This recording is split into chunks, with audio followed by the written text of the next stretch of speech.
Hello and welcome. I am Beth Mashesky, Assistant Research Scientist for Hazardous Waste and Pollutants at the Illinois Sustainable Technology Center, which is part of the Prairie Research Institute at the University of Illinois. As a land-grant institution, the University of Illinois at Urbana-Champaign has a responsibility to acknowledge the historical context in which it exists. In order to remind ourselves and our community, we begin this event with the following statement. We are currently on the lands of the Peoria, Kaskaskia, Piankashaw, Waya, Miami, Mascoutin, Odawa, Sauk, Muskogee, Kickapoo, Potawatomi, Ojibwe, and Chickasaw nations.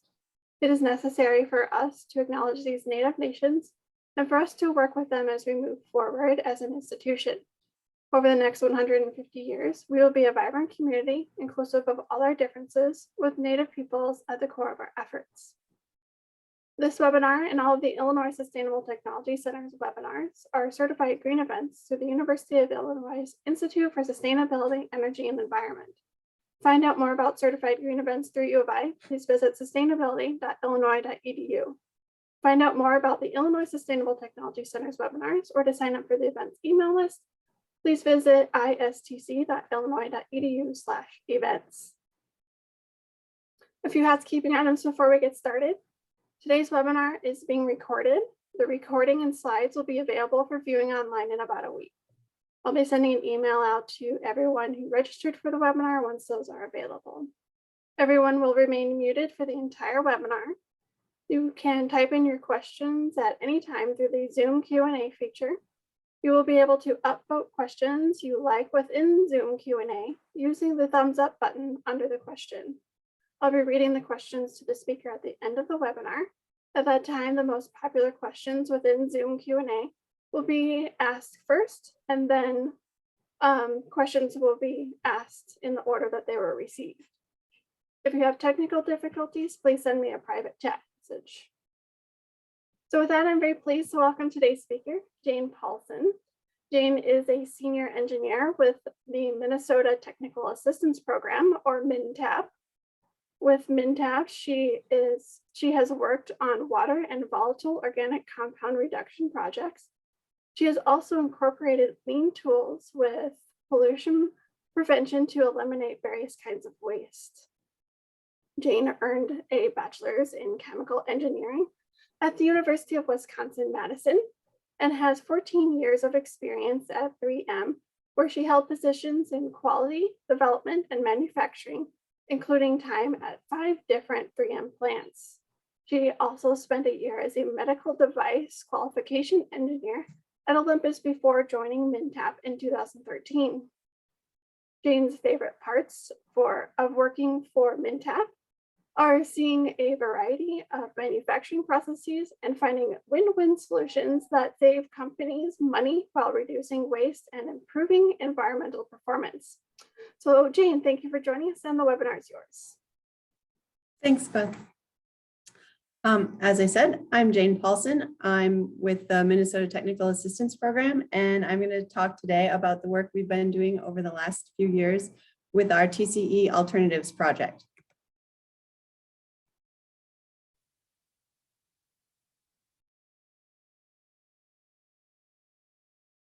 All right. MnTAP is the Minnesota Technical Assistance Program. We are part of the University of Minnesota School of Public Health. We were established in 1984, and we are grant and partner funded. We work to eliminate hazards, waste, and resource use at the source rather than cleaning up pollution after the fact. We do this through various strategies of pollution prevention, energy efficiency, and water conservation. We provide technical assistance to businesses throughout Minnesota, and our services for them are confidential, no cost, and regulatory. And through this, we try to strengthen Minnesota businesses by improving their efficiency and saving money through water, energy, and waste prevention.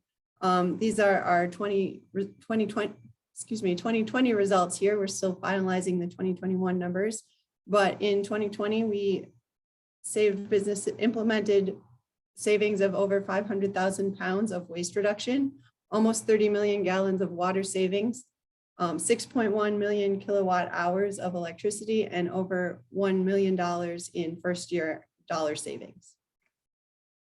I'm sure many of you are in Illinois, not Minnesota. So where can you get help if you're in Illinois? That would be the Illinois Sustainable Technology Center's Technical Assistance Program. Similar to MnTAP, they work with industry to improve sustainability and save money, making the businesses stronger, more competitive, and more resilient. They also offer free site visits to any Illinois organization, and their areas of focus are waste, energy, water, ISO assistance, and sustainability certification. So talking about trichloroethylene or TCE, what is it? First of all, it is an industrial solvent. It's used largely for cleaning and also as a solvent for a variety of coatings. It's a clear, non-flammable liquid, which is one of the really selling points why people want to use it, is because it's non-flammable. It evaporates at moderate temperatures, so it's easy to dry parts that have been cleaned in TCE without having to have an elaborate oven or drying equipment. And it is very multi-purpose. It can dissolve a large number of different materials, greases, oils, and plastics. It's quite inexpensive, and it's familiar to a lot of people in industry as it's been used for many years. However, it does have some significant downsides. It is a known human carcinogen. It has other negative health effects, including the liver, reproductive systems, and central nervous systems, and it may affect fetal development. It's highly regulated, and that regulatory scrutiny is ever increasing as it's studied more and more. And also there's a heightened public awareness. A little bit, I'm going to talk about some of the things that have happened in Minnesota that have really given TCE quite a bad name in the public. So in Minnesota, TCE has really been in the news. Back in 2019, there was a news story that broke about one of our local businesses had been exceeding their permitted emissions of TCE for quite a while, and they were given very significant fines of $7 million. In addition, that mobilized the community who was concerned about what kind of exposures they had experienced living near this business, and they got the Minnesota legislature to come together and actually ban most uses of TCE in the state of Minnesota for businesses that are regulated by air permits. And this wasn't the first time that TCE has been a problem in Minnesota. We also have several areas around the Minneapolis-St. Paul area where in the past businesses were disposing TCE on their site, and it has now migrated into the groundwater. And it has been, it can come as a vapor intrusion into nearby buildings. And one of those sites has recently actually been added to the federal Superfund list. So TCE is really an issue that we wanted to address and help businesses to stop using TCE and find something that would be safer for them for the long term. So as I mentioned, there's a ban on TCE in Minnesota. It was the first state in the nation to pass a ban for the state in May 2020. It applies to all facilities with state issued air permits. So there are still some very small businesses that don't have high emissions or aren't required to be covered by an air permit, and the ban does not apply to them, although MnTAP is still working to reach those businesses and encourage them to make a safer choice instead of TCE. The ban is effective June 1st, 2022, so we're coming up quickly to that deadline. However, businesses that have less than 500 employees can get an extension until June 1st, 2023, so one more year, as long as they meet the health-based value limit of 2 micrograms per cubic meter, which has been established by the Minnesota Department of Health. This ban applies to all uses for the permitted businesses, including manufacturing, processing, cleaning. There are some very limited exceptions. And the replacement chemical has to be demonstrated to be less toxic to human health.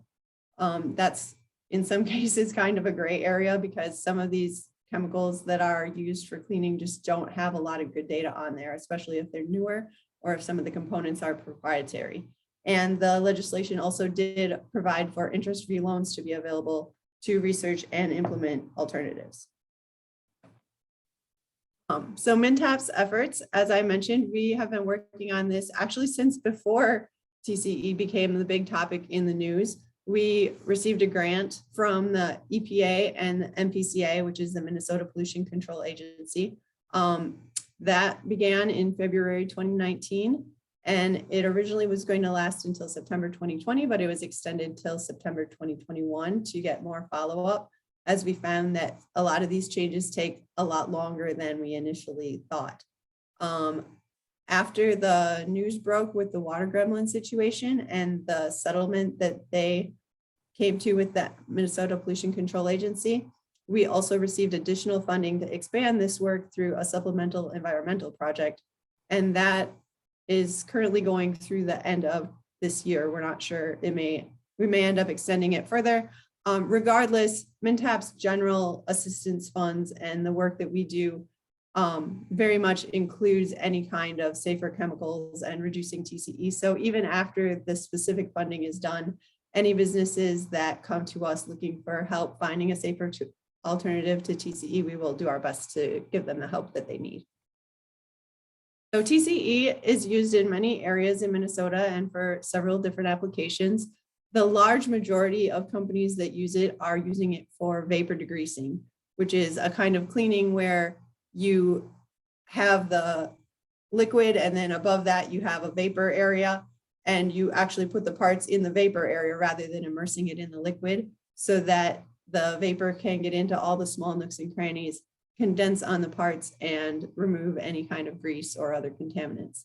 This is commonly done after a machining step and or before a painting or plating step, where the parts need to be very clean so that the next coatings can adhere to the surface. There are some users that also use it as a carrier solvent in various kinds of coating, where the TCE is used to dissolve something. It's put on a part and then the TCE flashes off and leaves behind a coating. It's used in many locations throughout Minnesota, both large and small industrial users, and also in commercial products. Some of the kinds of commercial products that it's found in include brake cleaners. If you find something that's listed as a non-flammable brake cleaner, there's a good chance it could contain TCE, or the equally hazardous perc is the other thing that could be made from. And then electrical cleaners, some of these also contain TCE. These are specialty cleaners that are designed for spraying on equipment while it's still energized, and they really do need to be non-flammable. The best bet for those is to just see if we can make a change to the process where we can de-energize the equipment before cleaning. Through our outreach and research in the state, we initially identified potential 122 TCE users. As we followed up and contacted the various businesses, we found 26 confirmed users. Many of the rest of them had already made a change away from TCE in the last few years, or some of them had shut down, outsourced their business, or made some other kind of change where they were no longer actively using TCE. So if TCE is so bad, why don't companies just stop using it? It can be quite of a challenge for them, actually. There are some obstacles to replacing TCE as a business owner. First is getting reliable information. What materials might actually work in this process? Are they really going to be better and safer, and will they work for the long term? Some of these potential replacements for TCE, as I will talk about a little bit more later on, are being marketed as safe, unregulated. They're the perfect thing to replace your TCE, but actually they have many of the same hazards, and they are going through similar regulation processes that may mean if you switch to one of those, you might be in the same position a few years down the line as that product is now becoming regulated. Any kind of change is going to require an investment. It's going to require an investment of staff time, of testing and making the change to the process.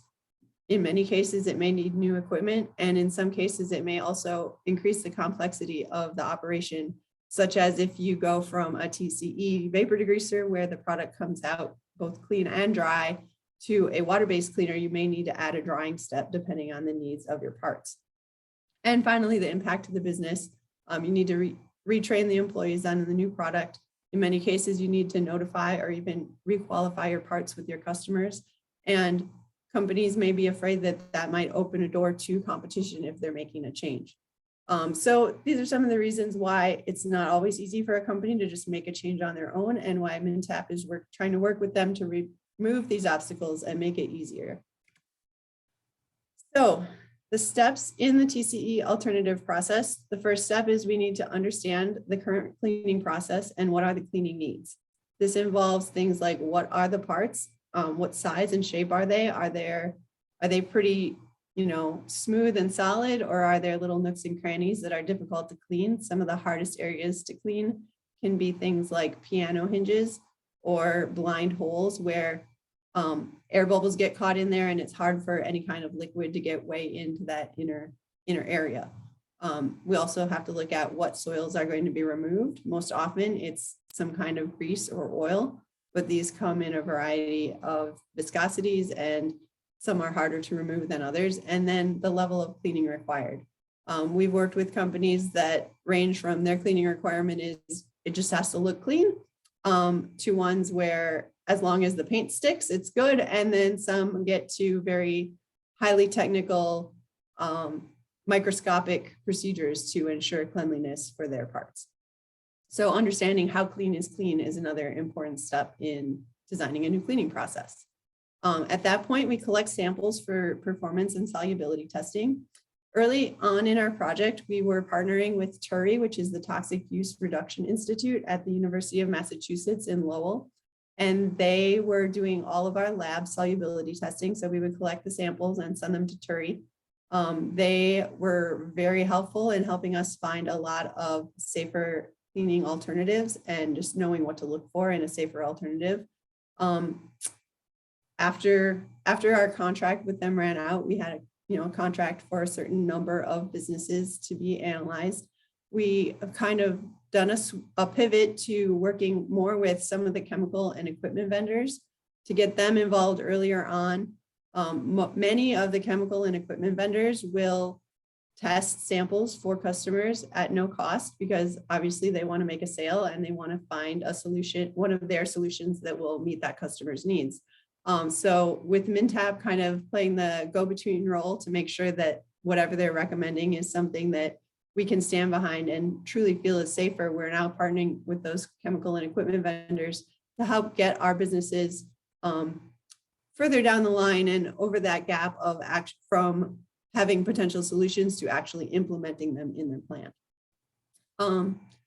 Once we have some potential cleaners that could work, we also need to look at equipment and other aspects of the process to make sure that it will meet their needs. These include size, both the size of the parts, will they fit in the equipment? We've had some that have, very, very large parts to others that have very, very small parts, but even some of the companies that make, each individual part may weigh only a few grams, but they are sometimes cleaning them in batches that weigh hundreds of pounds at a time. So that leads to the other aspect is what is the throughput that they need? Is this something where it's a small operation, you can run a few at a time, maybe you can clean it manually, or does it need to be able to be really cleaned in bulk with hundreds or thousands of parts at one time?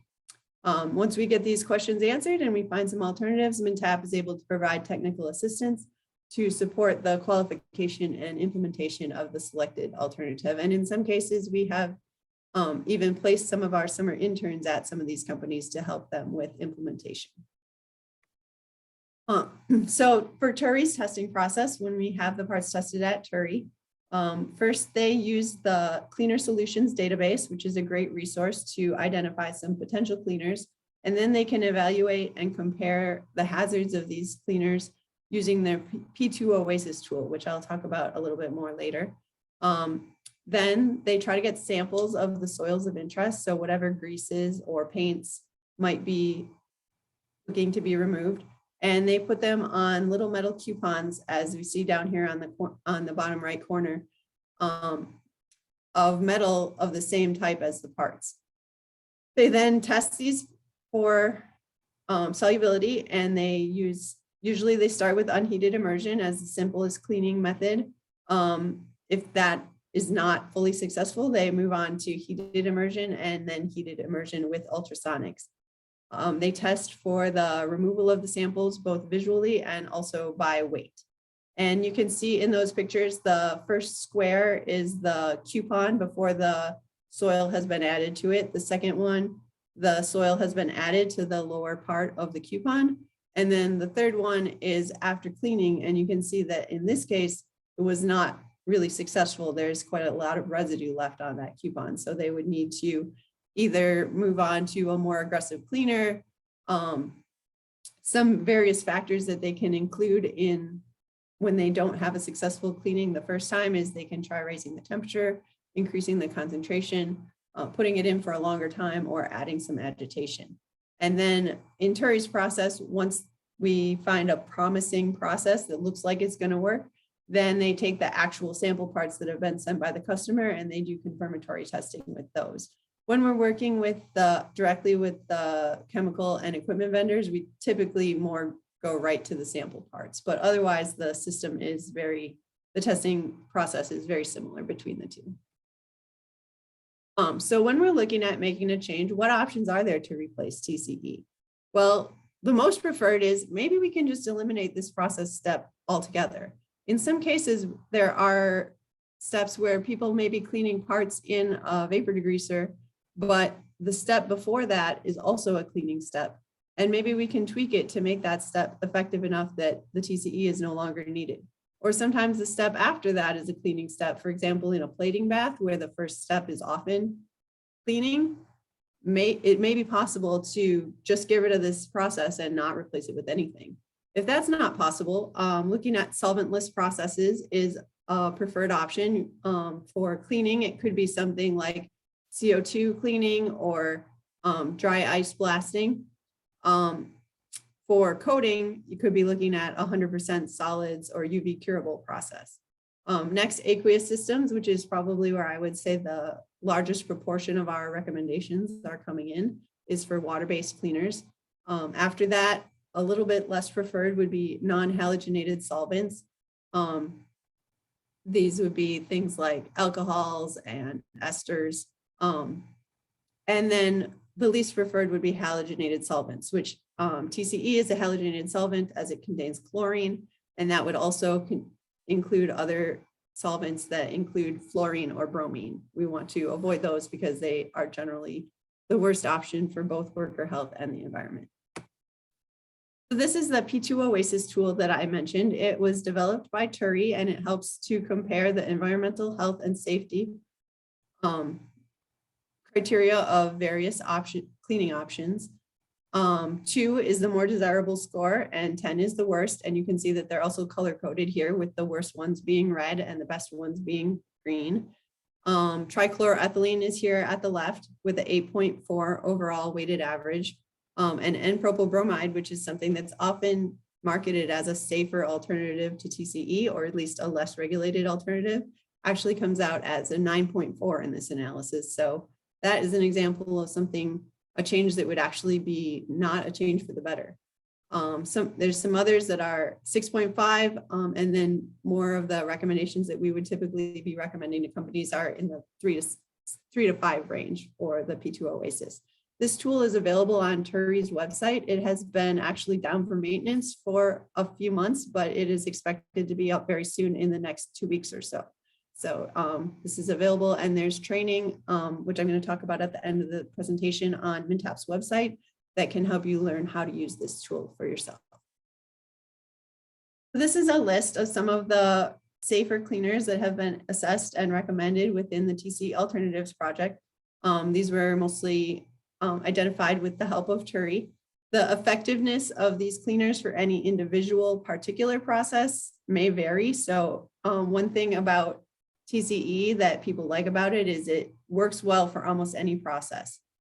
These alternative cleaners, they do work very well for the specific cleaning processes where they're used, but they're not really as all-purpose. You need to find the right cleaner and the right conditions to get the results that you need. Some of the things that we're looking at here are glycol ethers, modified alcohols, lots of aqueous, both alkaline and acidic aqueous. Some of the aqueous cleaners actually have a microbial component where there are microbes that are basically eating the grease and the soils out of the solvent and allowing it to last longer. And then there are also some soy-based cleaners, which have had a record of being useful for optical cleaning optical components. This is just kind of a rough look at what are the various costs of some of these cleaners. For the ones that can be used in vapor degreasers, TCE is by far the cheapest, and from there they go up to 2, 3, even 8 times the cost of TCE. So that's one reason that if you're using TCE and you need to make a change, you might want to consider changing to other equipment. There definitely are other reasons as well. And then some of the other ones have varying costs. Some can be really quite cheap. And I do want to caution that it's a little hard to compare these because the actual process is so different when you're using a water-based cleaner compared to what you're doing in a vapor degreaser, that comparing the total cost per gallon may not tell you the full story, because you might use much less, or in some cases much more, of the cleaning chemical compared to what you would with TCE. Okay, so vapor degreasers, they're the most common way of cleaning with TCE. The benefit is they don't require rinsing or drying, and they're very multi-purpose. They can kind of clean just about anything. And they have varying levels of containment of the solvent. As you can see, this one on the left has basically just an open top with a lid. So you open that up, you put the parts in, you take the parts out. The one in the middle is a little bit more contained, where there's a separate area with the vapor, but then it lifts up and comes out of that into an open area where you can add and remove parts. And then the last one is more enclosed to where it brings the parts automatically into a port where you can add and remove parts, and the air is recirculated and evacuated of TCE vapors before that port is allowed to be opened. So what if you want to keep your vapor degreaser? Are there any good options? Unfortunately, not really. TCE, as we're talking about, has a lot of hazards. It's been evaluated by the EPA and found to have unreasonable risks due to immunosuppression, autoimmunity, and cancer for both workers and consumers that work with it. PERC is something that has commonly been used in dry cleaning, but in the past it also used to be used in vapor degreasers. It also has been determined to have unreasonable risks due to neurotoxicity and cancer. And propyl bromide, or as the EPA calls it, 1-bromopropane, is a product that's often marketed as a safer and less regulated replacement for TCE. However, it has recently gone through the same risk evaluation process, and as of February, it was just added to EPA's hazardous air pollutant list with the likelihood of additional regulation forthcoming. It was determined to have unreasonable risk for developmental risks and cancer risks. Trans 1,2-dichloroethylene, or TDCE, is another product that's often marketed as a safer and less regulated replacement. It has not completed the EPA risk process, but it is currently undergoing the same risk evaluation process that TCE, PERC, and propyl bromide have all recently established and all recently been found to have unreasonable risks. So there is a pretty good likelihood that it is going to be following in their footsteps with the same regulatory situation sometime in the next few years ahead. Another thing about TDCE is that it's flammable. And so in order to use it as a cleaner in a vapor degreaser, they usually make an azeotropic mixture with a fluorinated product. And then that leads us to hydrofluoroethers, or HFEs, which are one of the kinds of fluorinated products often mixed with TDCE. One of the reasons they're mixed is because the HFEs bring down the flammability of the TDCE, and also the HFEs are not very effective cleaners. So mixing it with TDCE helps have a more effective cleaner. Unfortunately, these HFEs are often proprietary compounds. When you look at a safety data sheet, it doesn't always give you the specific chemical. And even when it does, they're often newly designed chemicals that don't have as much health data or testing behind them. And there is also evidence that HFEs can break down into PFAS, or polyfluorinated alkyl substances. And as you may know, those are kind of the next thing coming along as the new chemical to be concerned about in the future. So it's really something that would be better to be avoided if possible. A regrettable substitution, I mentioned this term a couple times already, I think, is something that we really want to help our companies avoid in this situation. A regrettable substitution is kind of when you're going out of the frying pan into the fire. You may be using TCE, you find out or decide that you want to make a change, and maybe you change to N-propyl bromide. But as we saw on that list of the P2 Oasis results, it's actually, although it doesn't have as much regulation, it's actually worse hazards in some cases. So making a change where the new chemical, which is being switched to, may have similar or even worse harmful effects. And if the product is not regulated, that isn't necessarily an indication that it's safe. It may just mean that it hasn't been tested yet or not tested as much. So I mentioned that one of the benefits of the vapor degreasing is that it kind of works easily for everything across the board. And when you're looking at aqueous and non-halogenated solvent cleaners, that's not always the case. You need to do a little bit more adjusting and design of your process just to make sure that it will work the best that it can. And this is about the factors that are involved in making sure that your process can clean as effectively as possible. So first is temperature. Most of the cleaners work better at warmer temperatures. Next is agitation. A lot of these cleaners, it is very helpful to get some kind of agitation or action to the parts. That can be done manually with a brush or a spray.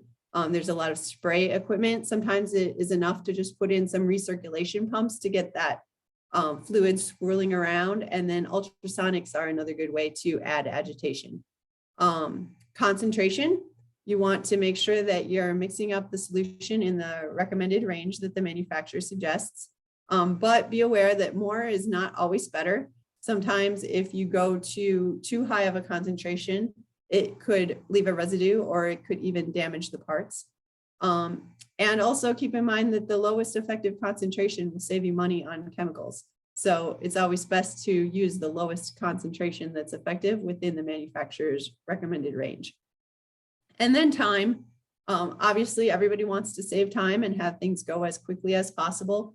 All of these factors in cleaning interact, and time is kind of the one that is kind of there to take up the slack and be the trade-off. So maybe if you have a higher temperature and more agitation, you won't need as much time. But if for some reason you're not able or don't want to heat the system as much, that just may still work, but it might mean that it will take longer time to clean the parts effectively.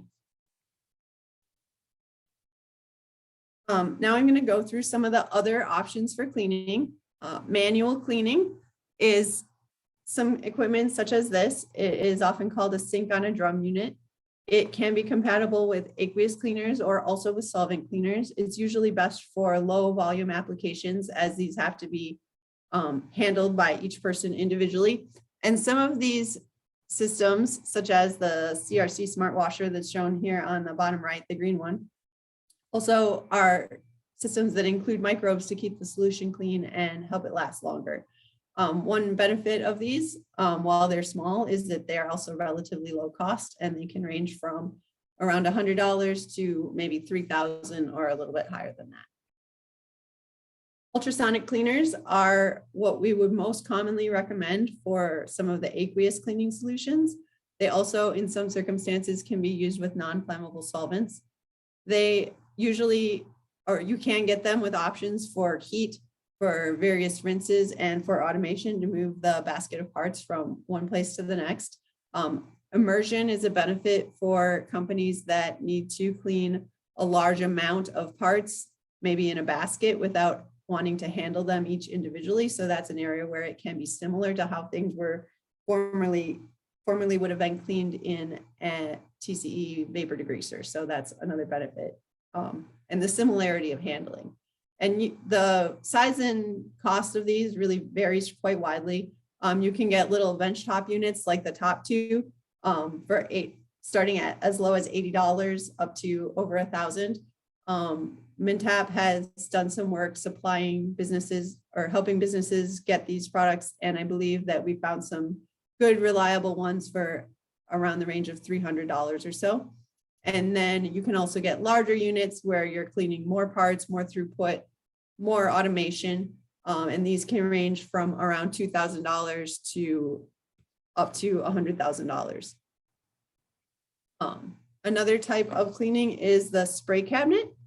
These are also often used with aqueous cleaning solutions. One of the benefits of these is that they are automated. So once you put the parts in, you can walk away and come back in 10 or 15 minutes and have clean parts, not having to constantly monitor the system or handle the parts individually. Something that can be a drawback is that usually small parts have to be racked before cleaning so that the spray can reach them from all sides. If you're doing something like a basket of screws, you probably don't want to have to do that. That would be quite time consuming, and maybe this wouldn't be a good fit. However, if the parts are going to go on next into a painting operation, they may need to be racked anyway. So in that case, that could be a really good fit because you can rack the parts and then take them on into the next operation.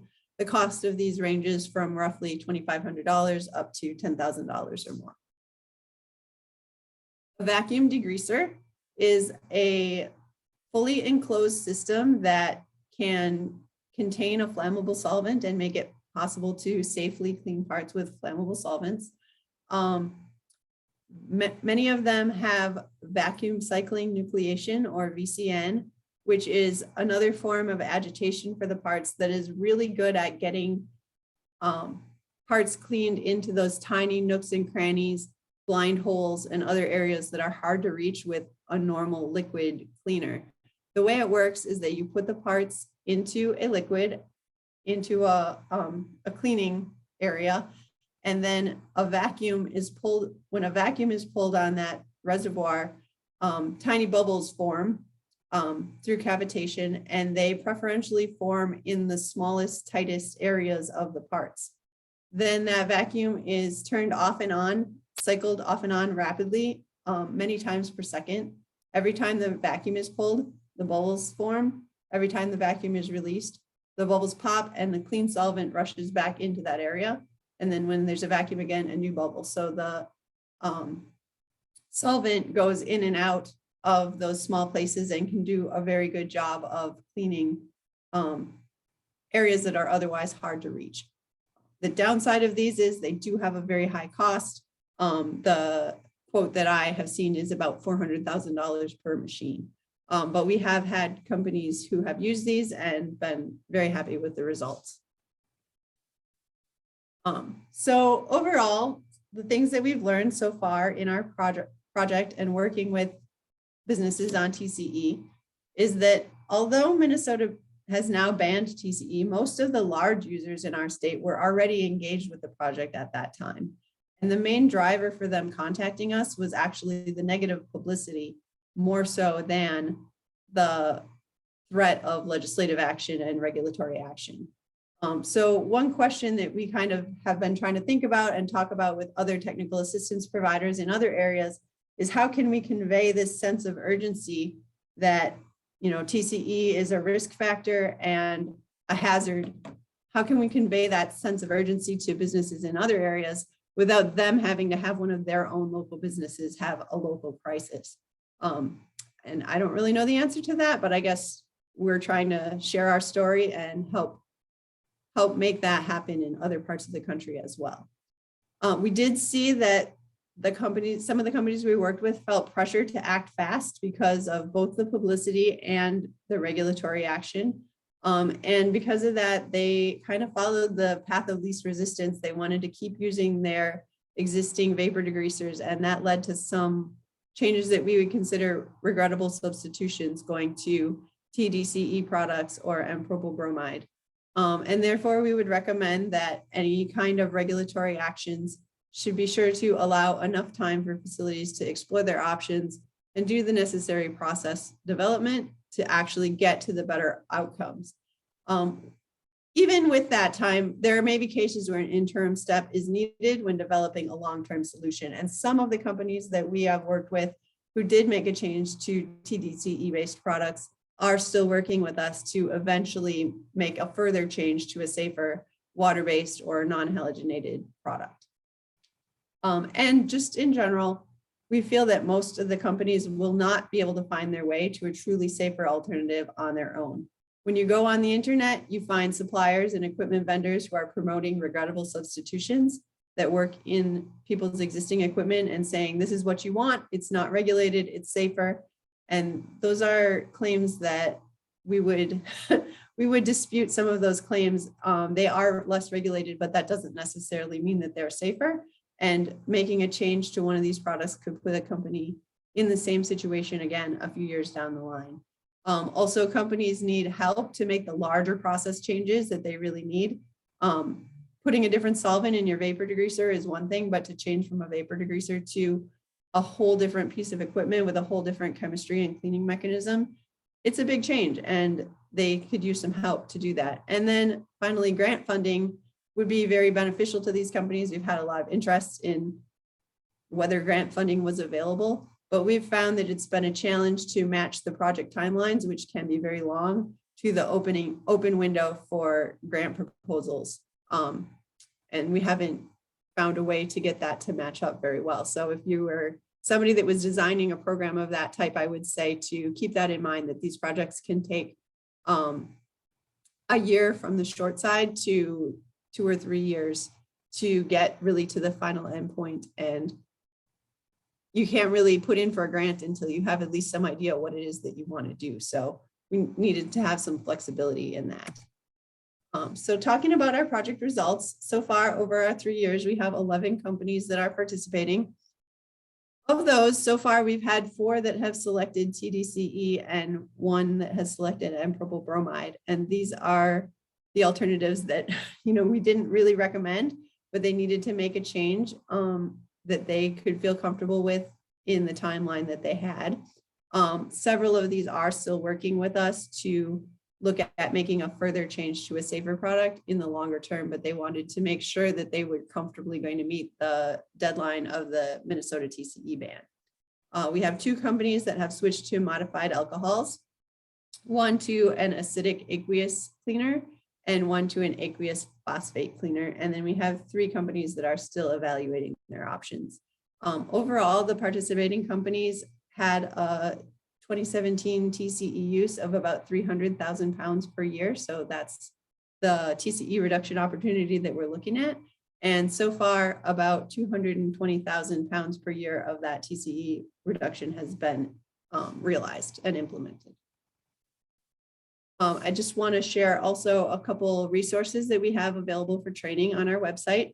At the kickoff of this project, someone from Turi came out to Minnesota and helped us host a TCE alternatives training. It was a half-day training at the University of Minnesota. We had 34 in-person attendees from industry, technical assistants, and regulatory agencies. And the 6 modules of this training are available on MnTAP's website. So if this is something that you're interested in, or you just want to hear about certain of these areas, this is a resource that's available to you. It was at the beginning kickoff of our project, so we don't have some of this more up-to-date information about what's happened so far, but this is kind of a good starting point. And then another resource that we have is in the summer of 2020, we were not able to go out to as many businesses because of COVID. And so we created an outreach series of 8 mini webinars that were 2 to 4 minutes each, and provided education on TCE use and alternatives. And some of these topics include getting to know TCE, regrettable substitutions, what are the hazards, what are the case studies, and how to find TCE in your facility. Because we actually found that there's quite a lot of businesses that were just unsure if they're using TCE and they didn't know where to look for it. So these webinars are also available on our website, and they're a low investment in time, 2 to 4 minutes each. So if there's any topics that you're interested in, please take a look. And that's what I have. So thank you for your time, and I'll see what questions we've gotten. Thanks for a very interesting presentation. A reminder to everyone to post your questions in the Q&A on the toolbar. and I will be reading the questions from there. The slides will be available and the recording will be available in about a week. If you're watching the recording later, you can find the slides link in the comments or in the description section of the YouTube video. Let's see. Our first question is, so the aqueous phosphate solution for a conversion, hold on, let me repeat that. So is the aqueous phosphate solution for a conversion coating process? Yes, it was a painter that was already basically using that process for some of their cleaning. And they found a way to use their existing process for everything instead of using TCE for some and that for others.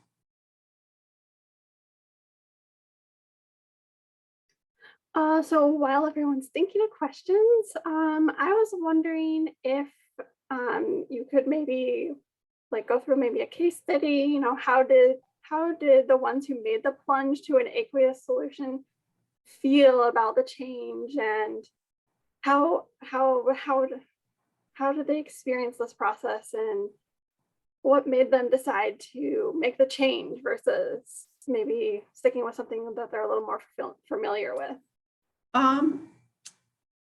Well, as far as official case studies, unfortunately, I think because of the large amounts of negative publicity around TCE in Minnesota, none of the companies that we worked with were willing to let us write up a formal case study and share our work with them. So we do have to keep their information, you know, anonymous and confidential. But as far as in general, the ones that have selected to make, you know, the change to something that's a safer alternative and not just go to one of the, what they call drop-in alternatives, and we would call regrettable alternatives, is, you know, they wanted to do the right thing for the long term. They were understanding the information that we were providing about similar hazards and health risks, and looking at the regulatory environment and how and propyl bromide and TDCE were going through that same risk evaluation process, and they agreed with our assessment that it's likely that there will be further regulation of those in the future. And they basically looked at it and said, you know, this is a painful enough process to change all of our cleaning and our manufacturing right now. We want to do something that's going to last and be safer for our people, and we don't want to do this again in 5 or 10 years. So I think that was one of the big factors in what made them select those ones that they did. Okay. We got a couple pop in now. So do you have a suggestion for TCE alternative to solvent used in asphalt binder extraction? If not, how can we go about identifying a safer alternative to TCE? That's interesting. I'm going to write that down because I have not looked at that or come across that as a use. I would say,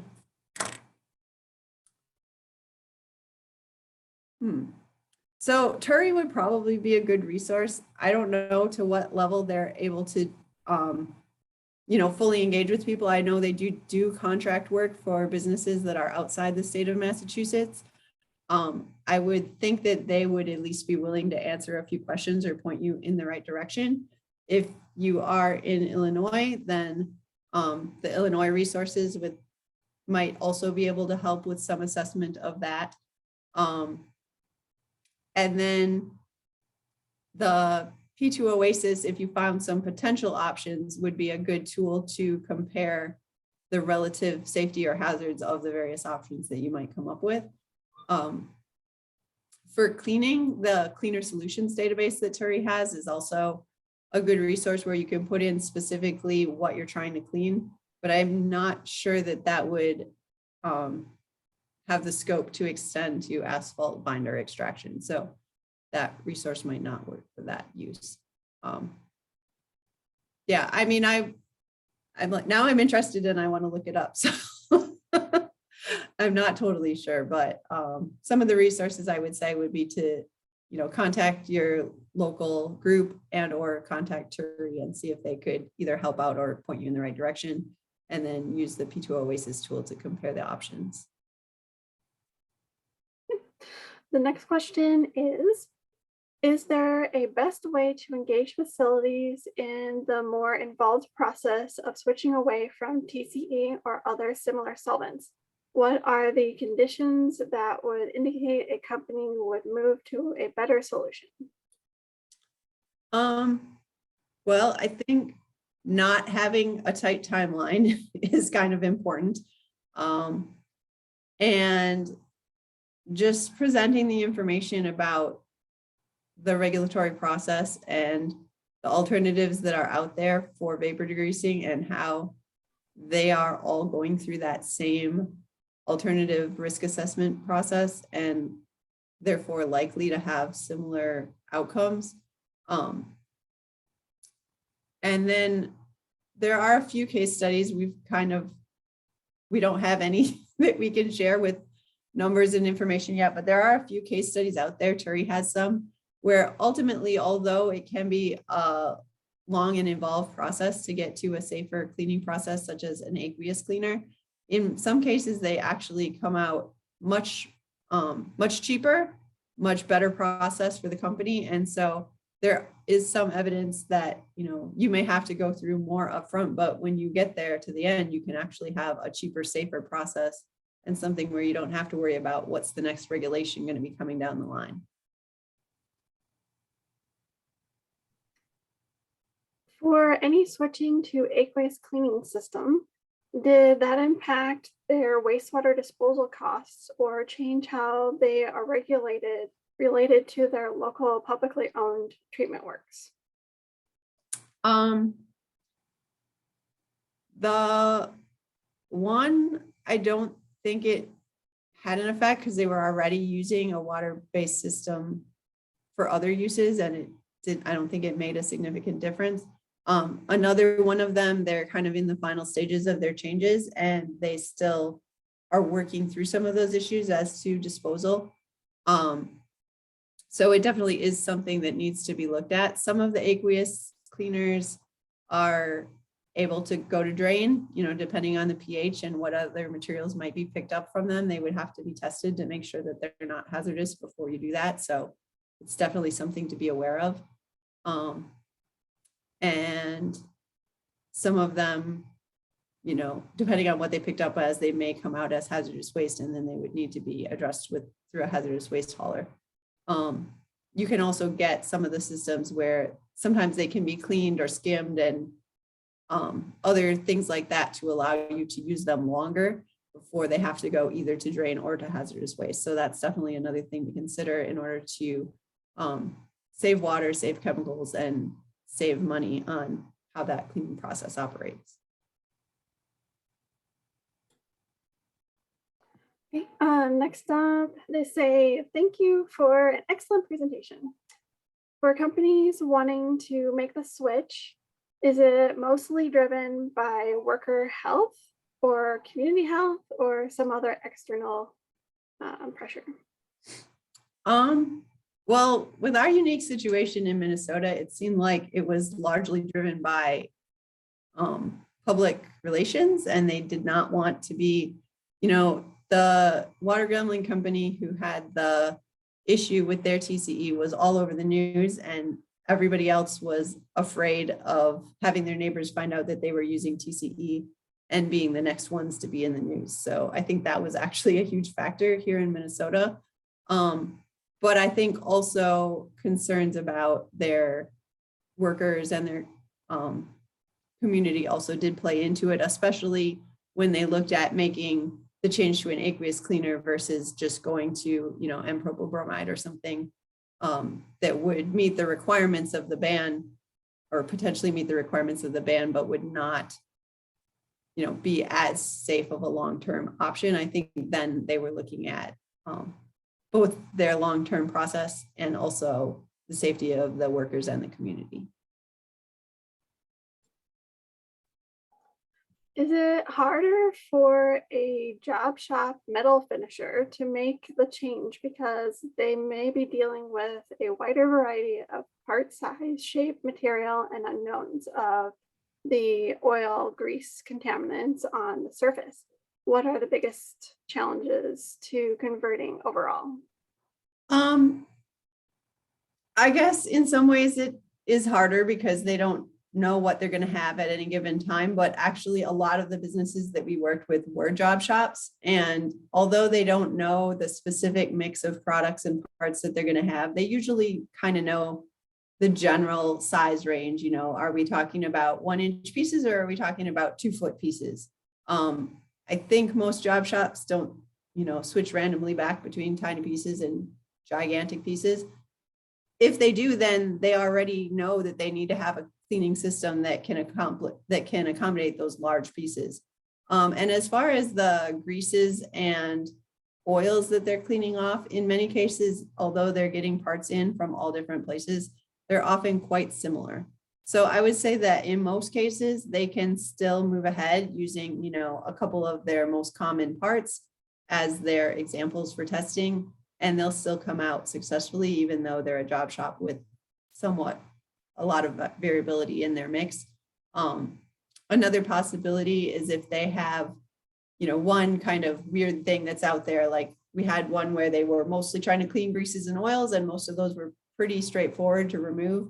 But then they had this red lacquer paint that is more difficult, and we were going to recommend that they have a very small separate system to clean just that one contaminant, because otherwise it would greatly complicate if they wanted to use if they want to have one system that could clean that and all the greases and oils, it would be much more difficult than to have one system that can clean 95% of everything they need to clean. But then when they do need to do this one specific contaminant, they can do something else off to the side. So that is one way to look at it if you have one kind of outlier in the things that you're trying to clean. How about if part prints or approved processes that specifically require TCE degrease as a step, such as medical devices that have approved processes? How do you get past that? I mean, nobody likes to resubmit to the FDA if they don't have to, but this is a case where you have to. And I would say in most medical device situations, you try to do that as infrequently as possible, but it does have to happen from time to time. So just get all your changes that you need to do in one submission, and it takes time. That's one of the reasons why some of our companies have taken 2 years or more to make their change, is because they were in regulated industries of either medical or aerospace. And once they found something that worked, they still had to go through quite a lengthy process of getting them approved by their customers and or resubmitting to the FDA or whatever other authorities regulate them. So it definitely expands the timeline, and I guess it makes things a little more complicated, but businesses in those industries do know how to make a change when they need to. And it just basically takes longer.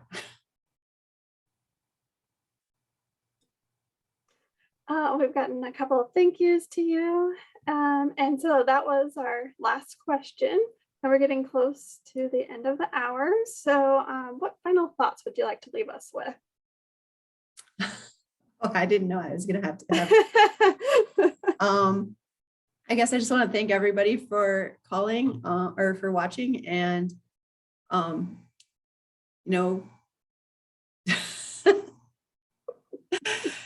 my email's here if you have any more questions. So don't be afraid to reach out, and I hope you all have a good day and find safer options. Thank you. I like that last thought. And thank you all for watching. We'll end the webinar now. Thank you.